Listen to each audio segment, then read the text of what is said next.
Hello, hello, hello, hello. So today I'm bringing back one of my favorite guests, Finn Deerhart. He is a sexuality counselor, and we had such a great conversation several weeks ago, and I know so many of you enjoyed that conversation that I thought it would be great to continue it now. So Finn, welcome. So lovely to have you here. Yeah, thank you. I'm glad to be back, and I really love talking with you too. People liked our last conversation. Oh yeah, I got so much Oh, positive feedback from people of how meaningful it was. And also so many people who tell me, oh, I listened to his podcast, or I've seen him on Himrose, or I've done these things. Like so many people who felt like they had a relationship with you and felt very connected, which was really lovely.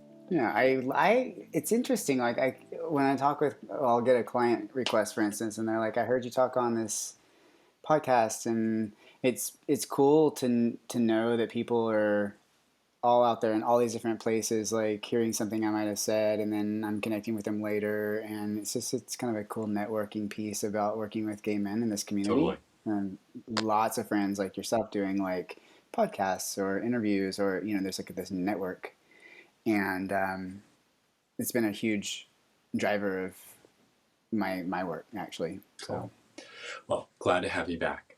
So before we started recording today, we were catching up, and one of the things that kind of sparked interest in both of us is a conversation on what is a relationship and how do we make relationships work, and is a relationship between two people, three people, a pot of people, all of that good stuff. And so I know for gay men, particularly the question of monogamy, polyamory, integrity around I'm being open and communicative with my partner of who I'm actually having sexual activities with versus is it happening on the side, out of sight, is something of tremendous interest. So, Finn, would you just start off by maybe, if you're willing, sharing a little bit about your history regarding how you view yourself as a person in relationships? Like, have you been somebody who identifies as monogamous, polyamorous? Where do you sit in that equation right now or historically?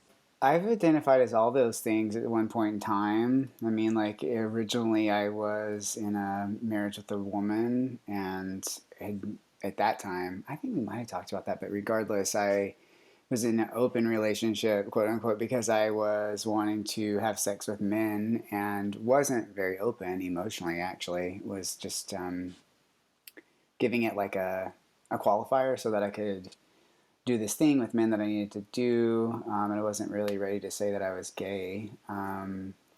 We called ourselves polyamorous too, which is interesting. I mean, again, it's interesting because all these titles are kind of hot at the moment. To like, we're poly, but it's like, well, what's it beyond a title? What's the practice of that? So, back in that time period, I would say I was poly because I was, maybe dating a guy and having a wife. And But it wasn't really really. quickly, should we define what Go the ahead. difference is between polyamorous and an open relationship versus monogamous, just so Sure. everyone's Yeah. on the same page? Yeah. Totally. So, like, polyamorous would be when one wants to explore sexual and romantic relationships, like multiple relationships, and create an attachment of some kind with multiple people that they tend to in an ongoing kind of way. So it'd be like having a couple of partners or a couple of boyfriends or a couple whatever. And an open relationship would be more defined by each person involved, like what it allows. But it's more typically there'd be more of a like it's a sexual emphasis, being like maybe you have a primary relationship and then you're able to play sexually outside of it, but then all of that what if stuff is moderated. Like how to keep primacy with the relationship, like at home maybe you don't see the same person again outside of your relationship, or maybe you don't allow yourself, quote unquote, to have emotional feelings about that person. I don't really understand any of that, but yeah, it's just a way of enjoying different aspects of sexuality. Monogamous is, again, it's relative. Like monogamy to everybody means something a little different. Typically people think that means sexual exclusivity. We don't do anything with anybody else. But like, I think everybody, my personal opinion is that everybody's really kind of on a spectrum to some degree, and we have different motivations for choosing those titles, and it's not always like what we're reporting. Like it may not be about sex. That's why we have an open relationship. It may be more about needing to have like a door open and a feeling of like freedom, or something like we can dig more into that. But Yeah, and I think it's always important to highlight that behavior and identity labels do not always match up perfectly. Like you can have somebody who identifies outwardly as straight but has sex with men, but that for them doesn't come in conflict. For similarly, like you can have somebody who says I'm monogamous with my partner, but it's okay, I also give blowjobs in the locker room, but in their mind I those do too. things work together. um, and I'm also a big fan of people using the term monogamish, like we're mostly Yeah. monogamous. um, so thank you for that definition, I really appreciate it. Please continue on. Well, I love what you just brought in about like identity, because the factors that drive us to identify in a certain way are not the same factors that really are necessarily arousing us. We might be choosing, and like I chose an identity in the world because of my abusive childhood and fear, so I chose to be straight or bisexual at that time in my life as a, this is my identity, quote unquote. But really, I was gay. I've always been gay, and my erotic identity would have illustrated that if you could have seen the contents of my fantasies. They were never, populated with a spectrum of, people as men. So yeah, and I think, and actually it was brought to my attention that like some females choose like a lesbian identity for political reasons, but actually remain quite interested in men. And I thought it was like, that's a really cool perspective. And since I haven't spent time in a female body, I just was kind of like, this is like, bing, like, oh my God. Like I can see why that would be a motivation for someone who's grown up in a patriarchal Yeah. society. So it's different. And I think I'm most interested personally in the discordance between our identities and what we're doing with our bodies and what that can tell us. Yeah, it's something I've talked about quite a bit on this channel about is how I struggle with a label that feels encompassing of my sexual orientation, because 95% of the time I'm attracted to guys, but there have been a rare occasion where I'm like, oh, I'm really turned on by this woman and would like to enjoy a sexual experience with that woman. But bisexual doesn't feel like a right label, so does pansexual feel like a right label, or omnisexual, and then throw in something like demisexual, where a lot of times I don't want to have sex with somebody because I don't feel emotionally connected with them. So there's just so much nuance, and things change, and we change, and our circumstances change how we feel. And so when it comes to relationship status, so for example, me and my husband identified as fully monogamous for the first 6 years of our relationship. And I say, again, contradictions, right? Fully monogamous. And yet, a week after our wedding, my husband gave me permission while I was traveling in Europe to go to a bathhouse and to go to a naked bar with a sex club in the basement. And I didn't really end up playing much. And maybe,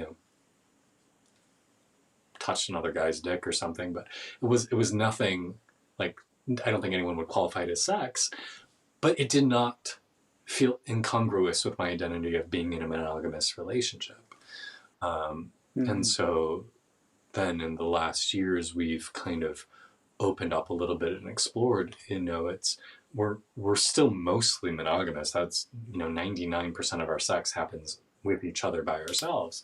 But our label has changed, but our behavior hasn't really changed. So it's interesting how those things exist. I'd love to hear more about that. And I also have a question, which you can get to now or later, is you hear people make an argument all the time. Humans are social creatures. We're not meant to be monogamous. That we are meant to be in a more socially fluid relationship structure. Is that something you believe? Why or why not? If you can throw in an answer to that, I would be very appreciative. Well, I think I like this question because I was originally studying anthropology, and I often will zoom out to that wide lens about culture, because it's like, okay, so monogamy, not monogamy, these are all human imagined ways of describing a particular way of being. But yeah, like if it's like sharing connection and with people, and we didn't have social forces that dictated when and how and where that was supposed to happen and with whom and all those different like pieces, then you're really kind of working with like sensation and like presence and like, hey, this is what this feels good here, or this feels good there, that doesn't feel so good, and you know, just kind of like it's more malleable. It's much more malleable. That's like a introduces a lot of existential anxiety though to think about like just having no label for people, especially Uh, in our times. So the question of like monogamy or not monogamy, are we meant to? It's like ugh, it's so much a part of this bigger context about like what's happening in human evolution and why, you know. So we're like in a time period that's like it's unprecedented in the sense that we have so much existential freedom and there's no like religious governing kind of thought container that we're all inside, or like family structures that we live in little villages. I mean, that doesn't exist anymore. So we have so much like, you know, consequent like fluid kind of life. You know, we're like, oh, I want to be this, I want to be happy, I'm going to move here, I'm going to move there, and we just get all this choice, choice, choice, or, choice, choice. And so it introduces a lot of existential angst that didn't used to exist, where there used to be boredom, maybe like the people who lived in this one, this is what it is, and my dad was a shoemaker, and so now I'm a yeah, shoemaker, and like the church and all the things that were really, you know, so they're just like a spectrum of like human needs. And so now the times that we're in, we often look to relationship to solve some of those like contradictions that we feel inside of ourselves, you know, about like spiritual yearning, becoming our best self. Like all the people try to reconcile all that stuff within their romantic partnerships because there's not like an overarching principle that governs the whole society. And not that there should be. I'm not making a should. It just is. What were we going to you say? know, for me, the word that comes up is deconstruction. That we are living in a time Yeah. where we've deconstructed all of these paradigms. And I think a really good analogous thing to look at is marriage. Because we go back just a little more than a century, marriage was really nothing more than inheritance of property, and your property being your spouse and what they were entitled to, and fidelity was important to ensure the bloodline.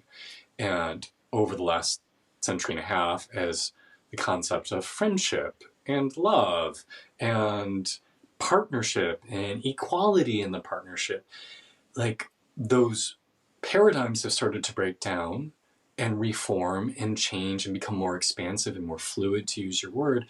And now we've reached a point where, well, what does marriage mean? It looks nothing like it did 150 years ago. And really, there is no construct of, well, what is marriage now? It's something that you and your partner have to decide for yourself. And that's something that, for both my marriage and when I've officiated some friends' weddings, to really sit down and have that conversation of what does marriage mean to you? Because there is no set contract. And so the similar thing is happening with sexual identity, gender identity, Mm-hmm. where we're asking all these questions of, well, what does it mean to be a man? What does Yeah. it mean to be straight? What does it mean to be monogamous? And starting to realize there's a lot more flow and a lot more fluidity than our forebears, the generations before us, had at their fingertips to explore. Totally. Totally. And there comes an anxiety with that, you know, with all the freedom. Everything is a choice, everything. It's like, and then, you know, we're living in a time in which it's like, I think it's been called like an omnipotent kind of mindset. You know, it's everything is technologically available 24/7. Sex is, you know, everything is just so like, oh, I'll just solve that. I'll just do this, this, and this, and this. Like from everything from like plastic surgery to like medical, like extension of our lifespan to, you know, the self help kind of realm with just like 5 steps. You can do this and this and this and how to like, you know, get, I don't know. It's also like, and it's really not actually true how we it's kind of a construction of technology and a function of technology because really there are hard limits in our human lives and bodies too, and when we confront those in really like surprising ways sometimes when we're confronted by them, I would say we don't have like a way of like understanding it, and like, you know, like if a tragedy hits or something, it's like there's just no emotional framing for it other than like we're obliterated. um, and so we go to our relationships to try to create like a constancy in the face of all that. You know, like you're here for me Yeah. always.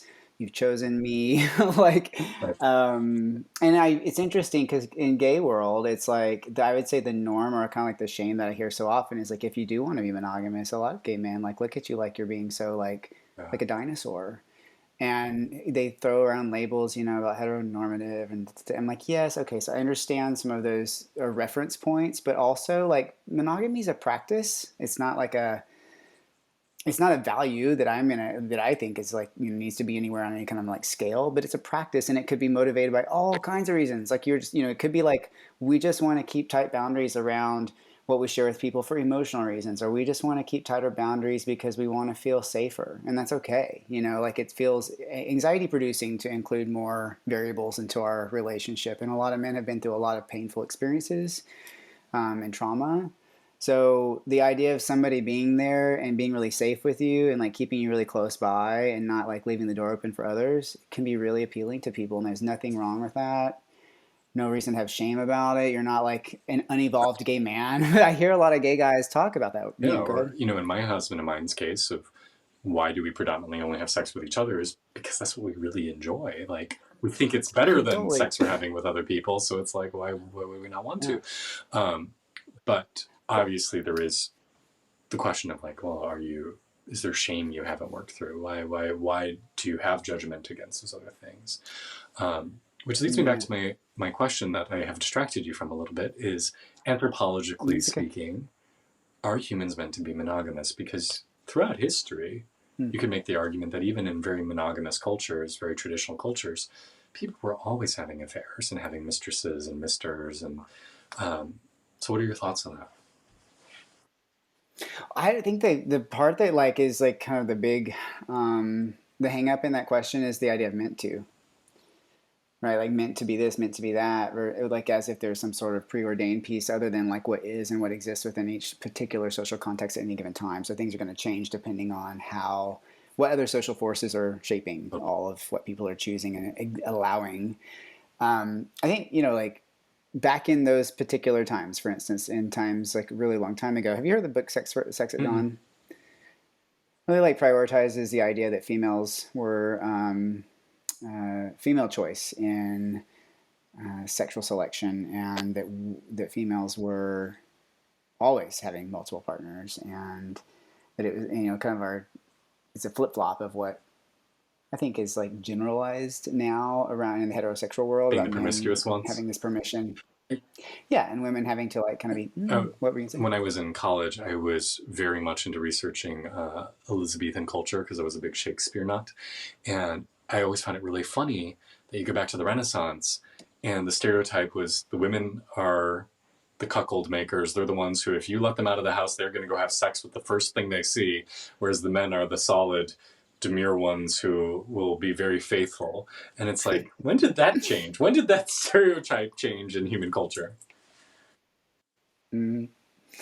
Yeah, I mean, if you think about the existential part, right? So there was a different way of imagining what sex does for somebody. So like nowadays we can't help when we can look back in time and look at these different like time periods. We're looking at the lens now that we have about like I deserve to be happy. I deserve to get what I want. I deserve to like have everything that I ever wanted. I can aspire. I am supposed to reach some sort of pinnacle in evolution, and you may not be the one that I want to do that with. So I'm going to like drop you and go to the next. And like that kind of like looking back with that sort of frame on people who lived in tribes is not very, I don't think it's helpful. Yeah, biologically saying like, were people meant to eat meat or not? It's like, well, in all these different cultures that developed in different climates and zones and whatever was available, different diets emerged. And I think that it's true of sex too, and pleasure, and the way that people like use that particular feature of their bodies and psyches in service to either familial structures and the ways that people like form Mm-hmm. societies, or in service to the self. And I think now bringing it back to like to the present days, I think we're for me and my own evolution in this, it's like, well, I don't know that it's so helpful to choose a category like, am I this, am I that? Like, I've been monogamous mostly in this relationship that I'm in now for the longest amount of time, but I'm really curious more about emotional, intimate, sexual contact with people now, not because I'm feeling like, oh, I need to shift and call myself polyamorous, or I'm feeling like I'm not getting something here, and so I need to get it there. It's more like I've met people that I'm curious about where it could go and what it could open and uncover within me and them, and we could kind of find our sexual boundaries wherever those might be along the way, and that I have a secure base with my partner that allows that freedom. And I love that because, like, at one point in time, I didn't feel that secure with my partner, and that those kinds of options just didn't even feel. They just didn't feel like good options. It's like that represents danger. Not that it wasn't that I didn't like enjoy the desire for other people. So it's kind of like, again, like, am I monogamous? Am I not? It kind of depends on circumstances, you know. Like, I'm not really. I don't think I'm really any particular orientation. I'm just kind of flowing with what Yeah, comes my way. And now that I feel secure, and now that I have met some people I'm curious to explore with, I'm opening up to that possibility more than I used totally. to. I love that. And something that comes up for me as you speak those words is how much I'm not a fan of absolutes. I'm not a fan when anyone says everybody is this or nobody is that or whatever. And to say it is like how you talk about people evolved in different cultures, different diets. It's individual. It comes a lot of where you come from historically, emotionally, spiritually, and that those things also change over time. And I think one of the important things to do is, regardless of how you identify in your relationship structures or your orientation or what you're seeking, is to understand what is it you want to get out of a sexual encounter or a romantic encounter. Like, what is the end goal? I had somebody yesterday, I think, actually ask me, to like, so why did you and your husband choose to open up your relationship, and what does that mean to you? And I thought that was a wonderful question. And one of the first things that came up for me is, first off, flirting. Like, whether or not I actually have sex with somebody is totally separate from the fact that allowing myself, or Anthony as well, my husband, to open up to that idea of, oh, that person finds me attractive and I can flirt back, regardless if anything happens. Just that seeing and being seen and made to feel sexy and beautiful, and like, that's amazing. Like, you feel better for the next 4 days and walk with more of a pep in your step, and how much more life it gives me. So like, just saying, regardless of what we actually do in the bedroom, just that ability to open ourselves up to say, hey, I'm still a living, breathing human being who has attractions, and to know somebody else finds me desirable makes me feel really good. So like, that's something that comes up for us. Another thing that comes up is, well, what does sexual satisfaction mean? And where I'm personally at in my own development, often that means I want to have an experience that draws me into a deeper state of connection with myself, with the Mm-hmm. world, with cosmic understanding, with another person. And so I'm really not interested in having a sexual experience that doesn't provide a level of connection to something. Um, but that's what I want out of an experience. And I think, for Right. me at least, this is the key. Regardless of how you orient your relationships, regardless of who you're having sex with or not, is to be open and communicative about, what do I want out of this? What am I enjoying? What do I hope to achieve? And to be open and transparent about that with especially your primary sexual partner, if not others. Would you agree? Absolutely. Yeah, I was like thinking about kind of what you said. That's what I want, and I'm thinking, you know, it sounds like what you're wanting is to have sexual experiences that mirror back for you the same stuff that you're discovering in yourself, around sexuality and intimacy. So it's kind of like, if somebody weren't really seeing that in you, would it Mm-hmm. feel so satisfying? Totally. Like, it's not about like moderating like certain behaviors. As like, you could probably one could have like an amazingly deep spiritual connected moment with someone in a glory Sure. hole they've never seen, Yeah, and I totally. believe that. And I mean, for me, like, it's like I want like all the stuff that we're talking about, like these like kind of things that I'm kind of churning through in myself and breaking down pieces around gender and like my roles, like digging into my like childhood wounds, all that kind of stuff. So sex is going to be a space that all that starts to come up. If somebody isn't aware of that, or they're not really wanting to like kind of show that, and they're kind of just pushing all that to the side and just having just a only physical experience with me, or ostensibly physical experience, I'm less interested, because then I'm like, oh, I guess I have to put all that stuff aside too to kind of meet you. And I'm really most interested in, like I mentioned, like, where does this go with somebody? Maybe that when there's a depth that's being explored, and maybe that has some sexual dimension to it, and it varies. So that's why I'm so against just like picking a title and then just like acting Totally. accordingly based on, I see that a lot with couples. They're like, we're open now. And then suddenly the entire ecology of their relationship shifts and like things are just kind of like all the balls are in the air, and they don't have a way of really understanding what they're feeling and what's moving them, motivating them. And, they end up feeling frustrated a lot. They don't even know what's motivating Yeah. their partner. And it's like, well, a blowjob means something really different for partner A than it Yeah. does for partner B. Completely, very, very different psychological, emotional, spiritual needs happening maybe in the same act. So, And one of the, I think the other challenging yeah. things is what sex is varies from person to person and from time to time, especially when we start to break apart heteronormative experiences of sex. Because, I mean, one can make the argument between men and women, penis inserts into vagina, you're having sex. But with same sexual encounters, it's a lot more blurry. Like, are you only having sex if you're having penetrative anal sex? Are you having sex if you're having oral sex? And if that, well, is it sex if you're mutually masturbating? Is it sex if you're cuddling? Right. Can some really intimate eye gazing be considered sex? And then throw in intimacy, right? Like a really good conversation can sometimes feel more intimate than a sexual encounter.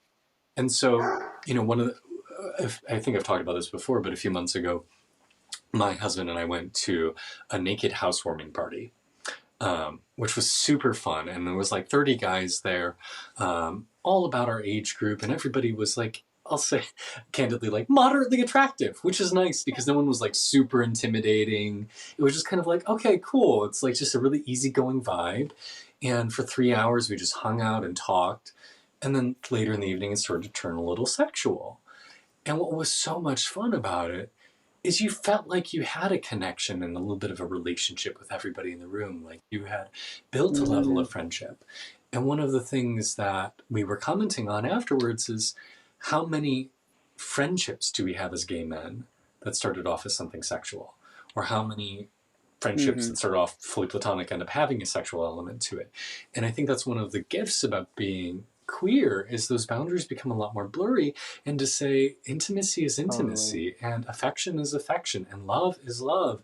And we acknowledge the benefit of call it platonic touch, right? Like hugging or holding hands, or maybe keeping your arm around somebody who's your friend. Well, why does it end there? Why can't you also say, well, I really enjoy touch and I'd also like to stimulate his or her genitals? Like that sounds really fun to me. And so then the Right. question becomes, Yeah. well, are you friends who are playing around? You probably love each other. You have that kinship together. Is that romance then? Is it sex? Like it becomes such a quagmire of I don't know what to call any of this shit anymore. And therefore, I feel like overwhelmed, crippled, unable to move from that place, or versus just being in like, well, this feels good, or this doesn't quite feel so good to me, or this is as far as I want to go. And I love this inquiry.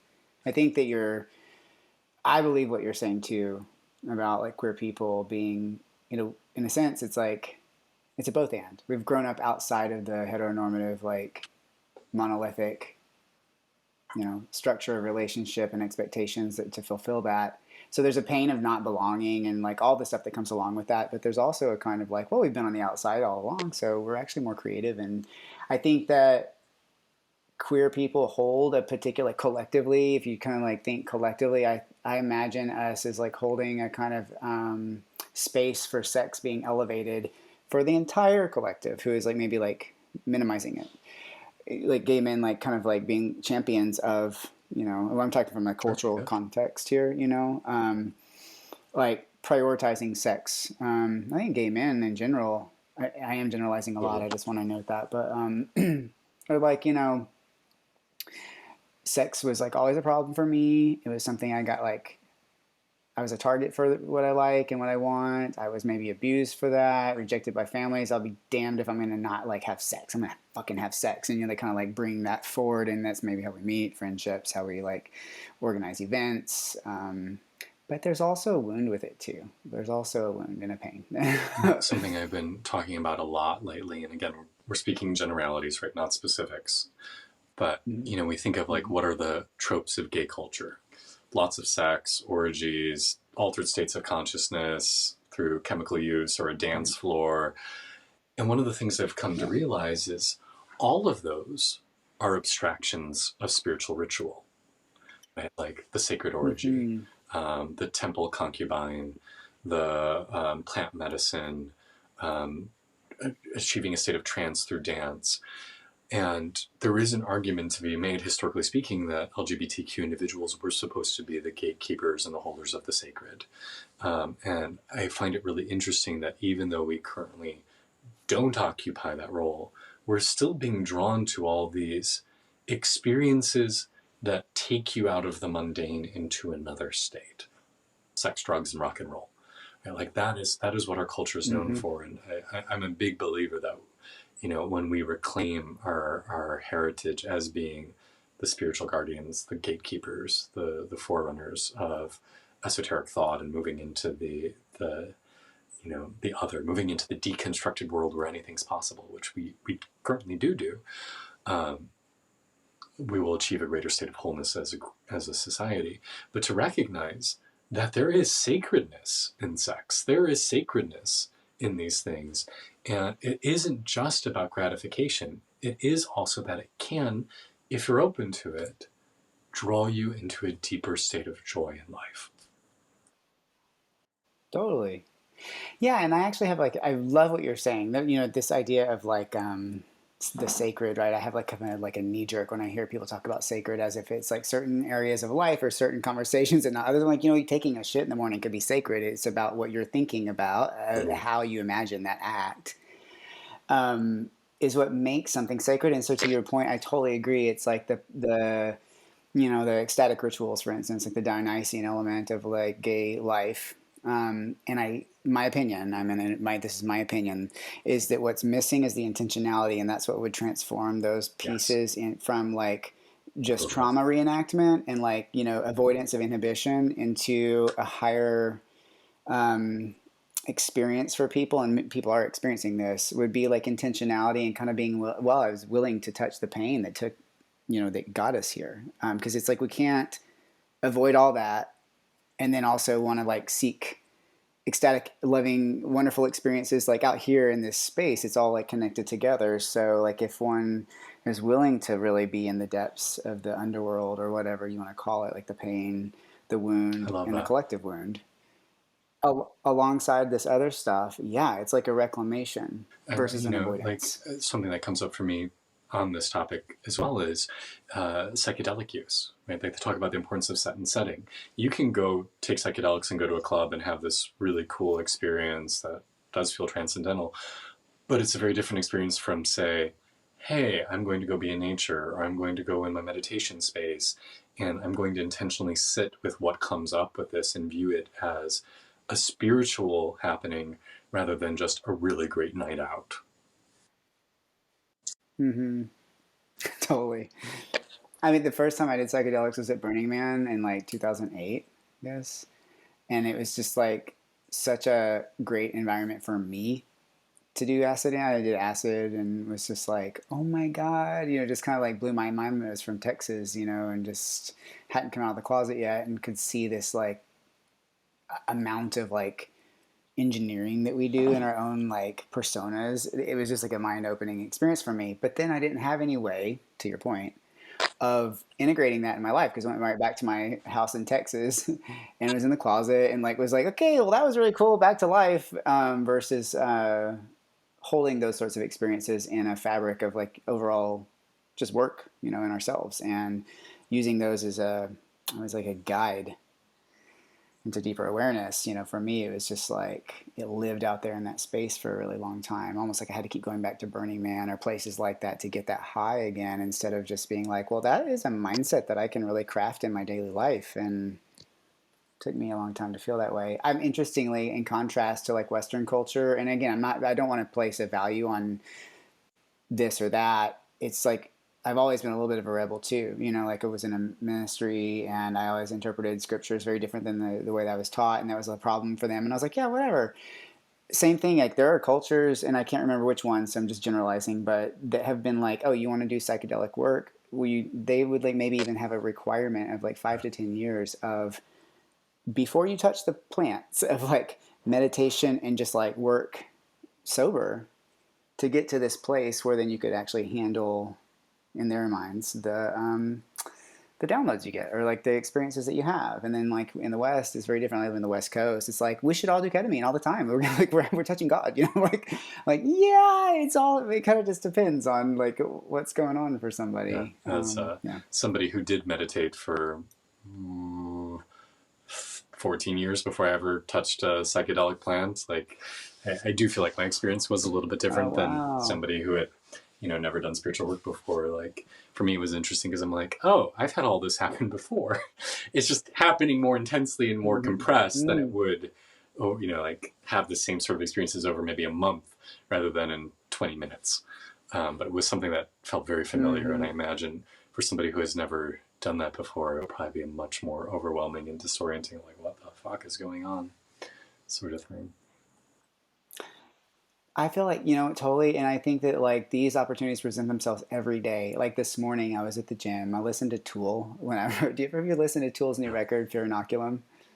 Oh my God.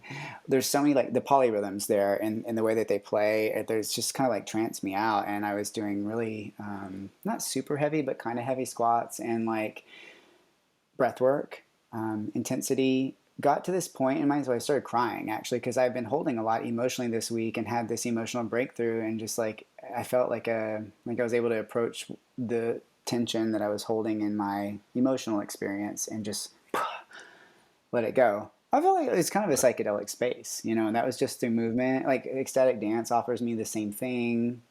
Fights with my partner, it used to be about like, oh my God, you're doing this, you're doing that. I can't, the anger and the fear. But now it's more like, whoa, I got plunged into this dimension again of my experience. This is not about my partner. This is about what I'm carrying and my own like neuroses, and like that can be a psychedelic experience for somebody who's like fighting with their partner, which is very common. We envision that to be a problem versus it being like, here's an opportunity for you again to confront all of your little shitty things that you say about yourself. Well, and all this goes Yeah. back to what you were just saying about seeing the sacred in everything, realizing that everything is an opportunity to connect with magic, divinity, an ecstatic state of being, rather than seeing it in only certain places. It's part of how I understand and articulate the difference between a tantric path versus a sutric path.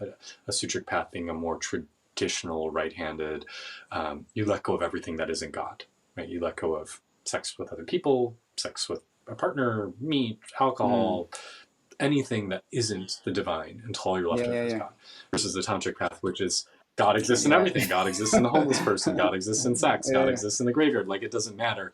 You work to the point where you see that everything is divine, which is why I think it's a very aligned Mm-hmm. spiritual practice for the queer community who likes to explore the taboo and likes to explore the boundary pushing experiences and to see God there. God is there. God is there when you have a fist up your ass. That is a religious experience, perhaps. Dude, have you read the Man Tantra letters by You're the Richard one who Bliss and Nathan recommended it to James? me. I was trying to remember who the hell mentioned it. Oh my So yes, God. I bought a copy. I haven't finished it. I'm maybe a quarter of the way through. But yes, that's where I took it from. Mm. So there, that big question, that seesaw of like right hand, left hand, and this my favorite concept from that book that I quote all the time is like follow the desire with the practice awareness of what happens when you do it. And I think that's what I was kind of alluding to around the spiritual path. Like giving into desire just for like the sake of desire is just like placating an urge.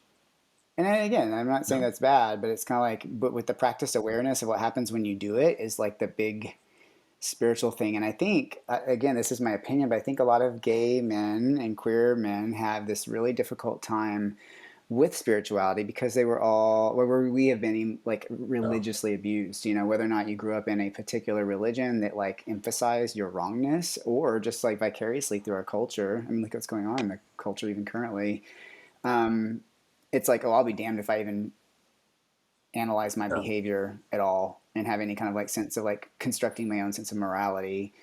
But that's what's kind of missing from just the life that, in my opinion, that's just like do this, do that, eat this, whatever I want, just kind of fuck whatever. And again, I'm not saying that that's bad, but I can't like when one lives in that kind of way without any kind of like way of framing it or spiritually framing life, do you even notice or pay attention to your inner conflicts or the consequences of your actions and choices and feelings? And it's like quite often they're not, Yeah. and they want to blame everybody. Well, You it's know, about so finding yeah, both sides of it, right? Because you could go to the opposite end too, where you've denied all your desires, you've yeah, denied all of those things because you're living in a conscious and pure way, and I'm doing everything right, and I'm following this path, and I've definitely been there.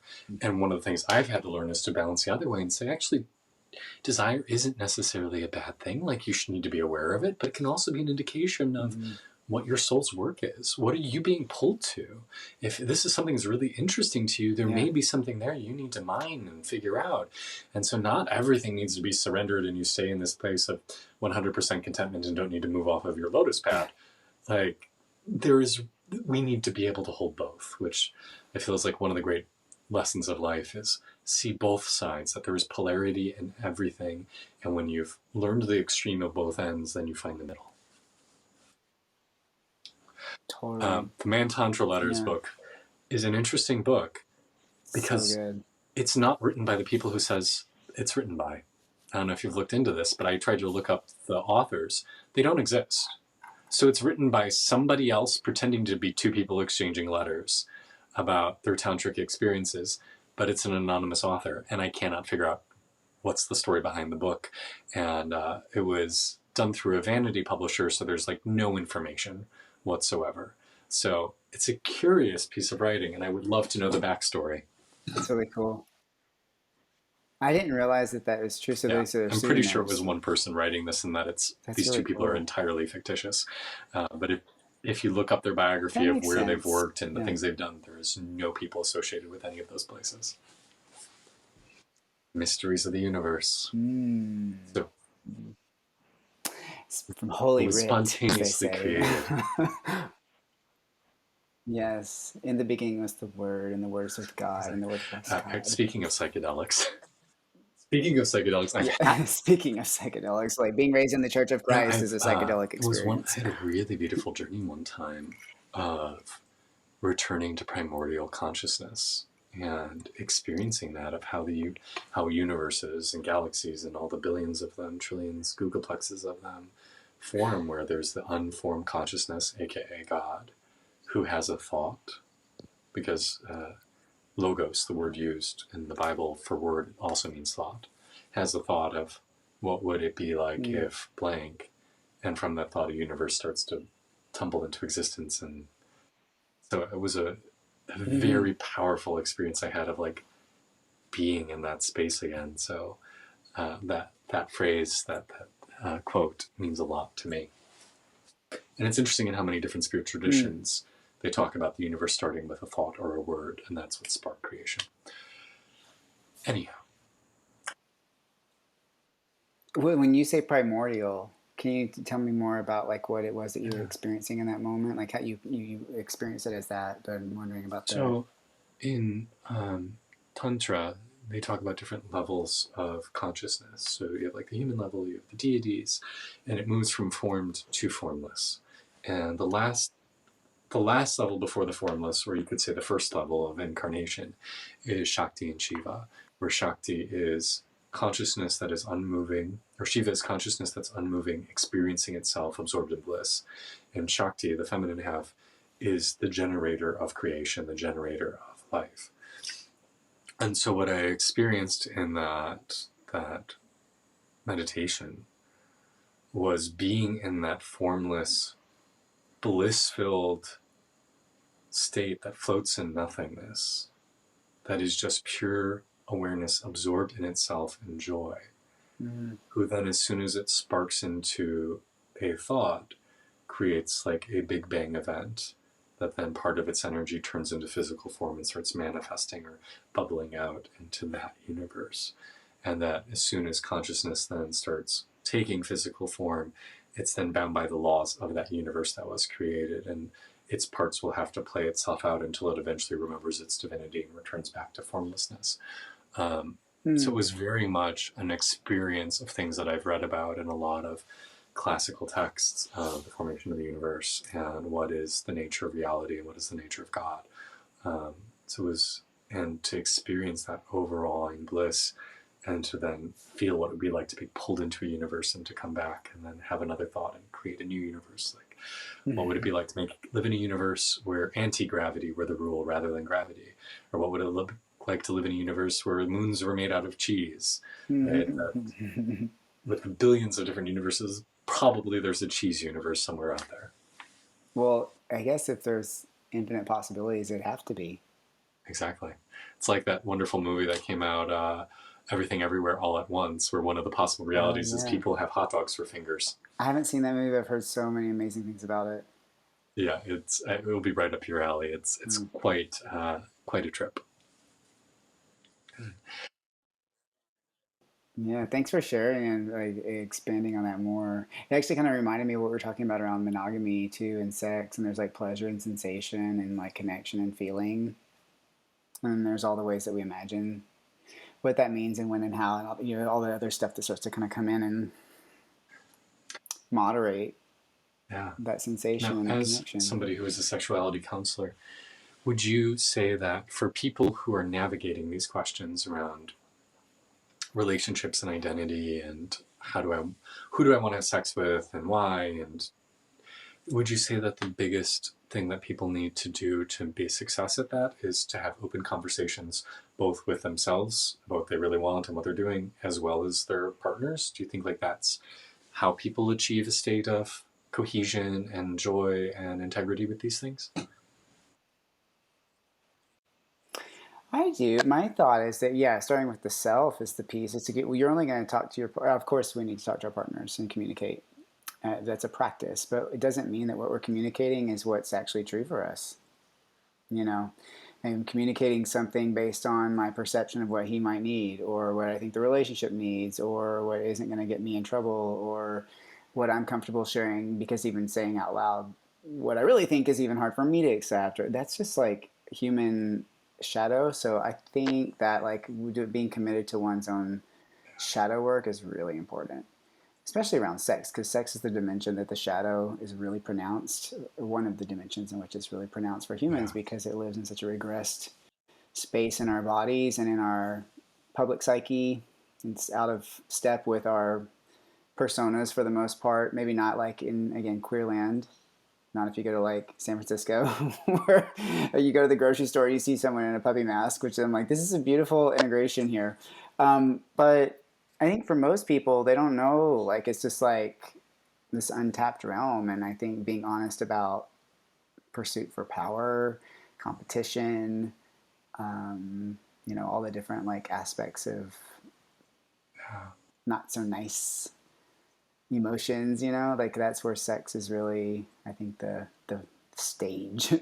So yeah, being committed to one's own work of honesty and shadow and like ownership of like power drive can just be so helpful, because then you're like a little bit more in touch with what is motivating you, besides just like, it's not just sex. I mean, it's vying for power, vying for control, you know trying to one up your partner. I mean, all this shit's going on underneath the Yeah. table. And So how the journey never ends, because once you like open up to admitting those things to yourself, then there's the phase of then actually exploring it. And once you've actually explored it, then there's the phase of, well, integrating it back and saying, okay, well, that was an interesting exploration, but is this actually making me healthier and happier? Like, I struggle with, I get a lot of messages from guys asking me about findom and asking me to like financially ruin them and demand money from them.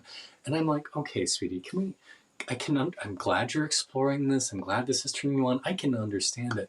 But are you making choices that are detrimental to your well-being? Like, yes, let's explore it, but can we also integrate it back so that you're getting fulfilled, but you're also not hurting yourself? Or, like there's always a next step to integration. There's always a next step to exploration. And the journey never ends, because we can always do it better and more wholly and more intrinsically aligned, and that it is continual discovery.